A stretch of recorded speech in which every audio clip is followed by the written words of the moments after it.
Welcome back to the SBR Boxing's YouTube channel. Delighted to be joined by Danny. We have just seen Alexandro Santiago defeat Nonito on the undercard of Errol Spence versus Terence Crawford in Las Vegas to become the new WBC World Bantamweight Champion. Danny, good fight, something to kind of really keep us awake in the early hours of this morning whilst we're waiting for the main event. What did you make of it? Just like a close fight, or just judges' scorecards were 116, 112 twice, and 115, 113. Obviously all to Santiago. But yeah, give me your thoughts on the fight, please.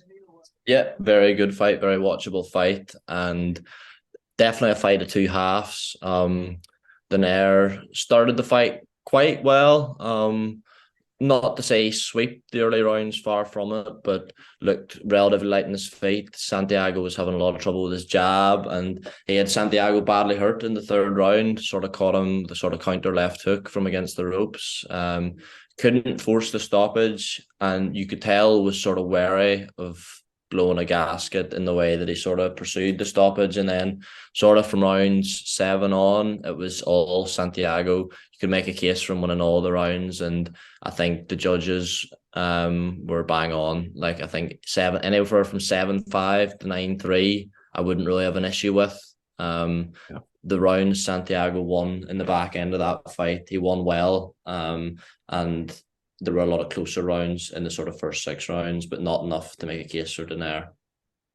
Yeah, it's an interesting one from a betting perspective. I know we were both keeping an eye on the in-play odds, and at one point I think Tanay was like 1-4, 1-5 just to win. Yeah, crazy. He was winning the early rounds, but Santiago, I think, battled back. What do you think happened there? Do you think Tanay just doesn't have the gas tank he did as a younger fighter? Do you think Santiago just kind of came on stronger? It looked like that time Santiago could have kind of got that stoppage in the last 2 or 3 rounds. Why do you think Donaire couldn't do what he did in the second half of the fight that he did in the first? It's just age, mate. I think there's no point trying to look for a sort of more complicated answer than when there isn't one. Like, as Santiago didn't land a host of body shots to slow him down.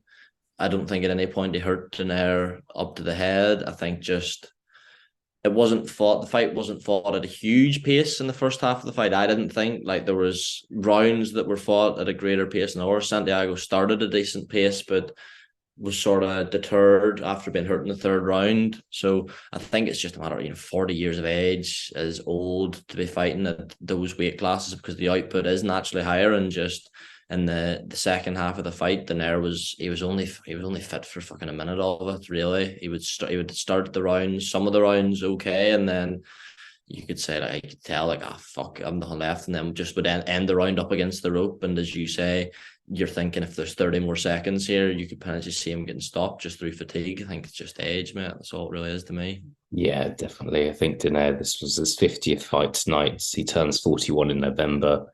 Little quiz question for you, Danny. Just 1 to 3 in the morning. What year did Nonito Donaire make his debut in?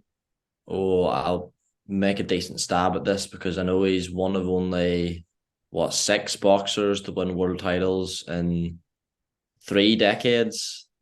So Donaire's debut, I'll say 1997, the year I was born. We'll go with that. 2001. 2001. Yeah, Fair play, February 2001. So And still a long 97, old. what would that be? 27 years ago. It is 3 in the morning. So we're not. I'm not gonna judge. Maybe I'd make his debut at 14. It's very late, so we'll just move on. Pretend not my best idea to start throwing quiz questions at you. A couple more questions, Danny. Will Nonito Donaire retire now? I think so, mate. I think so.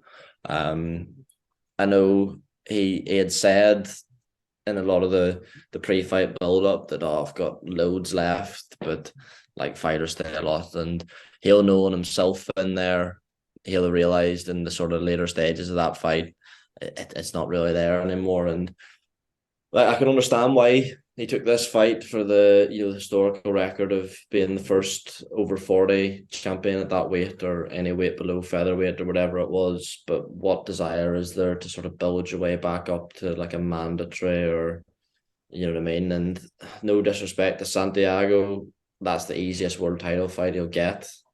You know what I mean? I know Bantamweight's not particularly strong with the new having left, but Maloney, the other names escape me at the weight. Paul Even the likes Butler. of Liam Davis.